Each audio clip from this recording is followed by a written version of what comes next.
నమస్తే friends, welcome back to ఈ తరం హౌస్ వైఫ్. ఈరోజు మన వీడియోలో మునగాకు పౌడర్ని ఎలా ప్రిపేర్ చేసుకోవాలో ఈ వీడియోలో చూసేద్దాము. దీనికోసం అయితే మునగాకుని ఒక కప్పు తీసుకుని బాగా కడిగి 2 రోజుల పాటు నీడలో ఆరబెట్టుకోవాలి.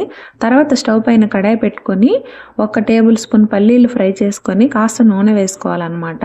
అందులోనే ఒక 1/2 కప్పు వరకు పచ్చిశనగపప్పు, మినప్పప్పు, కందిపప్పు వీటిని తీసుకొని వాటిని కూడా కాస్త ఫ్రై అయిన తర్వాత ఒక 10 ఎండుమిర్చి, ఒక 2 టేబుల్ స్పూన్ల ధనియాలు, 1 టేబుల్ స్పూన్ జీలకర్ర వేసుకొని కొంచెం వెల్లుల్లి రెబ్బలు, కొంచెం చింతపండు కూడా వేసుకొని డ్రై రోస్ట్ చేసుకొని పూర్తిగా చల్లారనివ్వాలి. తర్వాత అదే కడాయిలో 1 కప్పు వరకు కరివేపాకు వేసుకొని అది బాగా క్రిస్పీగా ఫ్రై అయిన తర్వాత అందులోనే మునగాకు కూడా వేసుకొని బాగా క్రిస్పీ అయ్యే వరకు ఫ్రై చేసుకొని చల్లారనివ్వాలి.